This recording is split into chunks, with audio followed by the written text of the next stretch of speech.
উম্মে সালামা আপনি লিখেছেন, মানুষকে কবর দেওয়ার পর মাটির মধ্যে খেজুর গাছের ডাল লাগালে যতদিন খেজুর গাছের ডাল তাজা থাকবে ততদিন নাকি কবরবাসীর আযাব কম হয়। কবির আপনি লিখেছেন, আইডি থেকে আমার বাবা মাকে রেখে আরেকটা বিয়ে করতে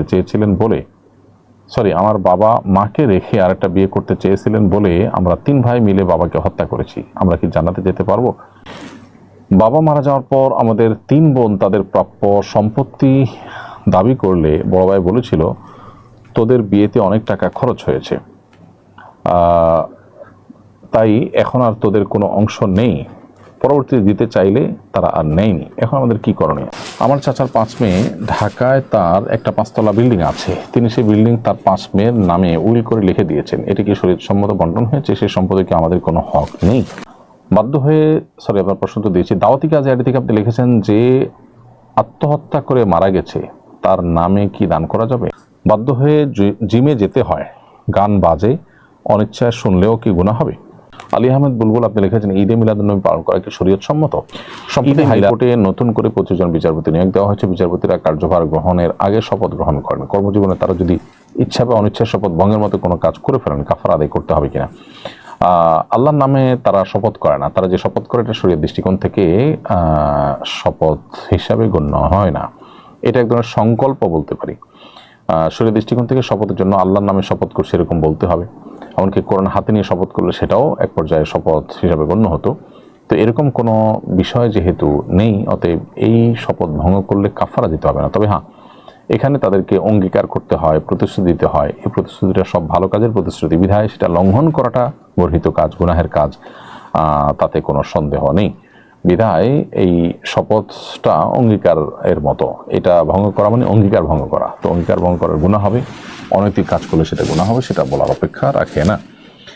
কবির আপনি লিখেছেন, আইডি থেকে আমার বাবা মাকে রেখে আরেকটা বিয়ে করতে চেয়েছিলেন বলে আমরা 3 ভাই মিলে বাবাকে হত্যা করেছি, আমরা কি জান্নাতে যেতে পারবো? এখন আমি তাবলীগ করি। ইন্না লিল্লাহি ওয়া ইন্না ইলাইহি রাজিউন। খুবই জঘন্যতম একটি বিষয়। মানুষ হত্যা করা জঘন্য কবিরা গুনাহ, আল্লাহর জমিনে সবচেয়ে ভয়াবহ অপরাধগুলোর মধ্যে থেকে অন্যতম শীর্ষে থাকা অপরাধ হলো মানুষ হত্যা করা। এর মধ্যে আবার নিজের বাবা, জন্মদাতা পিতা, তার সাথে আচরণ, এটা তো কত বড় ভয়াবহ বিষয় সেটা বলার কোনো অপেক্ষা রাখে না।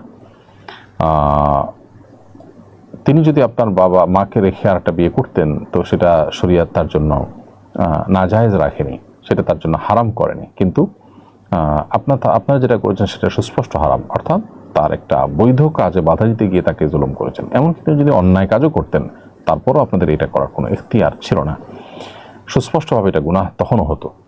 তো এই ভয়াবহ এবং এই জঘন্য অপরাধ থেকে আল্লাহর কাছে মৃত্যু অবধিকে দেখে তওবা করতে হবে, মাফ চাইতে হবে, এবং বাবার জন্য আল্লাহর কাছে ইস্তেগফার করতে হবে, তার জন্য সাদাকা করতে হবে, এবং কিয়ামতের ময়দানে তার কাছ থেকে ক্ষমা পাওয়াটা এটা আপনাদের জন্য চ্যালেঞ্জিং ব্যাপার। সেজন্য তওবা হতে হবে, খুব খাঁটি অন্তরের তওবা। আশা করা যায় আল্লাহ তাআলা আপনাদেরকে মাফ করবেন।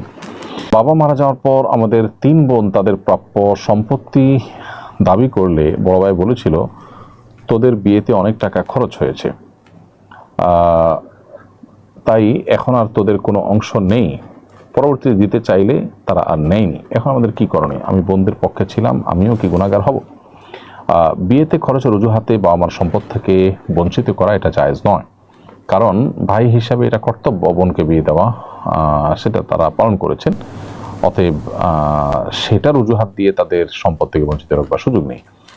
বোনরা যদি স্বেচ্ছায় হক ছেড়ে দেন, সন্তুষ্ট চিত্তে, তারা যদি কোনো মনে কষ্ট ছাড়া, তাদের আল্লাহ অনেক দিয়েছেন সেই জায়গা থেকে বা নানা কারণে তারা যদি ছেড়ে দেন সন্তুষ্ট হয়ে, তাহলে সেটা জায়েজ রয়েছে। কিন্তু লজ্জা বা সামাজিক চাপের কারণে যদি ছেড়ে দেয়, ভাইরা যদি সিন ক্রিয়েট করে তাদের থেকে ছাড় নিয়ে নেন, তাহলে সেটা কিন্তু না জায়েজ হবে। আর আপনি যদি বন্ধুর হকের পক্ষে কথা বলে থাকেন, তাহলে সেক্ষেত্রে আপনার গুনাহ হবে না, কিন্তু সেক্ষেত্রে আপনার অংশের মধ্যে যেটুকু আছে, আপনার অংশের মধ্যে বন্ধুর হক যেটুকু আছে সেটুকু আপনি ফেরত দিতে হবে। আলী আহমেদ বুলবুল আপনি লিখেছেন, ঈদে মিলাদুন্নবী পালন করা কি শরীয়তসম্মত? ঈদে মিলাদুন্নবী পালন করার কোনো নির্দেশ কোরআন এবং সুন্নাহ আমাদেরকে দেয়নি। নবী করিম সাল্লাল্লাহু আলাইহি সাল্লামের জন্ম, মৃত্যু, ওফাত, তার জীবনের সবকিছু আমাদের জন্য গুরুত্বপূর্ণ। তার জন্ম, তার মৃত্যু, জীবনের প্রত্যেকটা অংশ নিয়ে আমরা আলোচনা করতে পারি, পর্যালোচনা করতে পারি, এবং পালনীয় অংশগুলোকে আমাদেরকে পালন করতে হবে, সেটা হলো মূল বিষয়। তার জন্ম দিবস পালন করার যে প্রথা আমাদের সমাজে প্রচলিত হয়েছে, এটি খ্রিস্টানরা করে। এটা খ্রিস্টানরা ঈসা ইসলামের জন্মদিবস পালন করে ক্রিসমাস ডেতে। এছাড়া এর বাইরেও অন্য যে আপনার অগ্নিপূজক এবং প্যাগানরা ছিল, প্রকৃতি পূজারীরা ছিল পৃথিবীর ইতিহাসে, তারাও কিন্তু একটা সময় এই কাজটা করতো। অর্থাৎ তারাও কিন্তু আপনার জন্মদিবস উদযাপন করত। তো তাদের থেকে এটি এসেছে খ্রিস্টানদের মধ্যে। একসময় খ্রিস্টানরা বিরোধিতা করতে পরে তারাই শুরু করে দিয়েছে। দুর্ভাগ্যজনক যে মুসলমানরা আমরা তাদেরই অনুসরণ করছি। আমাদের নবী সাল্লাল্লাহু আলাইহি ওয়াসাল্লাম তার নিজের জন্মদিবস তিনি উদযাপন করেননি এবং কোনো সাহাবীকে সেটা করতেও বলেননি। অতএব এ বিষয়ে আমাদের সতর্ক হওয়া দরকার। বাধ্য হয়ে জিমে যেতে হয়, গান বাজে, অনিচ্ছায় শুনলেও কি গুনাহ হবে? প্রথম কথা হলো যে জিমে যদি যেতেই হয় তাহলে সেক্ষেত্রে যেখানে গান বাজে না সেরকম জিমে যাওয়ার চেষ্টা করতে হবে। অনিচ্ছাও যদি আপনি শুনেন, হয়তো অনিচ্ছা শোনার কানে এসেছে সেজন্য গুনাহ হবে না, কিন্তু এই যে ক্ষতি সেটা কিন্তু আপনার ঠিকই হবে। স্পিরিচুয়ালি আপনি ক্ষতিগ্রস্ত হবেন, আল্লাহর সাথে কানেকশন আপনার দুর্বল হবে। এই জন্য সম্ভব হলে কর্তৃপক্ষকে নিষেধ করতে হবে যে তারা যেন গান না বাজায়। কোরআন তেলাওয়াত চালাতে বা অন্য কিছুর জন্য তাদেরকে অনুরোধ করা যায়। যদি নিষেধ না করা যায় তাহলে সেক্ষেত্রে আপনি অন্যত্র জিম করার চেষ্টা করবেন। আর না হলে জিমে যাবেনই না, আপনি জিমের কাজটা বাসায় বা নিজস্ব অঙ্গনে করার চেষ্টা করবেন। তা নাহলে আপনি গুনাহের ভাগীদার হতে পারেন। এ ধরনের ইস্যুতে আমাদের মনে রাখতে হবে যে আমরা যদি গান বাজনা ইত্যাদির সাথে অভ্যস্ত হয়ে পড়ি, অনিচ্ছাকৃত আমাদের কানে গান বাজে, যদি যেমন আমরা লিফটে উঠলে অনেক সময় দেখা যায় গান বেজে ওঠে, আমরা ইচ্ছাকৃত শুনি না, তো এই ক্ষেত্রে গুনাহ হবে না। কিন্তু এর যে ক্ষতি, অর্থাৎ গান শোনার ফলে অন্তরের মধ্যে যে আপনার ফাসিকি ভাব তৈরি হওয়া, আল্লাহর সাথে সম্পর্ক দুর্বল হয়ে যাওয়া, সেটা কিন্তু ঠিকই হবে। তো এই জন্য আমাদের সতর্ক থাকতে হবে।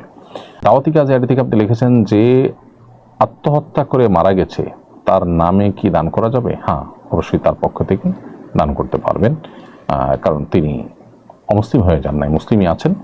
তিনি গুনাহের কাজ করে মারা গেলেন বিধায় তার জন্য আরো বেশি দান সাদেকা, তওবা, ইস্তেগফার করা, তার জন্য সাদেকা করা, তার জন্য মাফ চাওয়া, ইস্তেগফার করা, এগুলো আমাদের বেশি বেশি করতে হবে। আমার চাচার 5 মেয়ে, ঢাকায় তার একটা 5তলা বিল্ডিং আছে। তিনি সেই বিল্ডিং তার 5 মেয়ের নামে উইল করে লিখে দিয়েছেন। এটি কি শরীয়তসম্মত বন্টন হয়েছে? সেই সম্পদে কি আমাদের কোনো হক নেই? বাবা তার সন্তানদেরকে জীবদ্দশা যদি দান করতে চান তো সেটা করতে পারেন, এক্ষেত্রে কোনো বাধা নেই। ভাতিজারা চাচার মৃত্যুর পর অবশ্যই সম্পদ থাকলে সেখান থেকে পাবেন।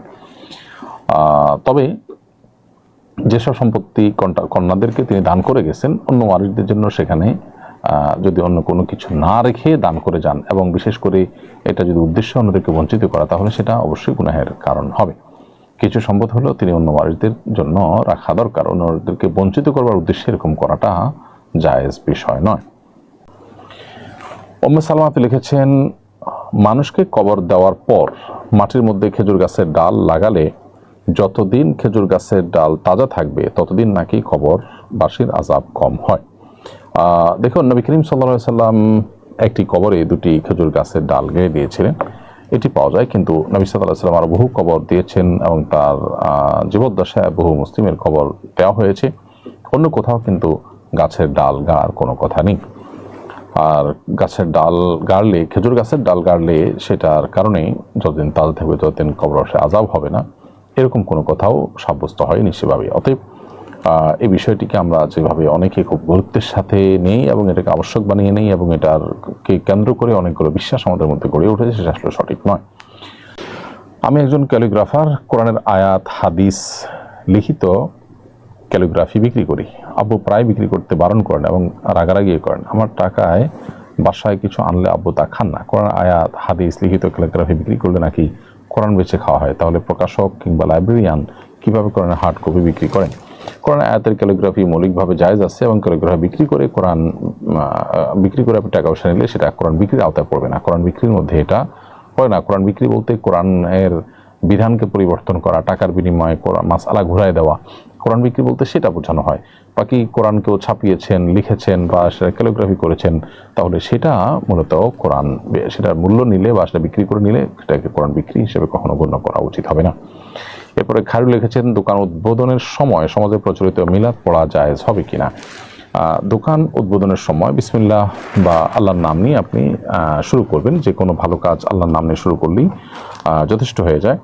এই ছাড়া আপনি দোকান উদ্বোধনের নামে যদি প্রচলিত মিলাদের আয়োজন করেন তাহলে সেটা শরীয়ী দৃষ্টিকোণ থেকে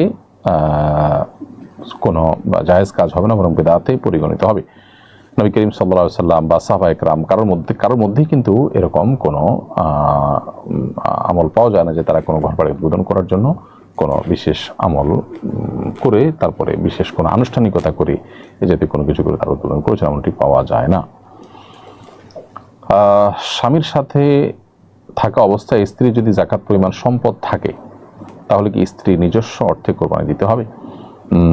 স্বামীর সাথে থাকছেন কিন্তু স্ত্রীর স্বতন্ত্র নিজস্ব সম্পদ যদি থাকে তাহলে হানাফি ফিকহ অনুযায়ী যেহেতু যাকাত ওয়াজিব, কোরবানি ওয়াজিব, অতএব আলাদা কোরবানি দিতে হবে। প্রিয় দর্শক, দেখতে দেখতে আমরা অনুষ্ঠান করে শেষ প্রান্তে চলে এসেছি। আজকে বিরতির পরের পার্টটি আলাদা।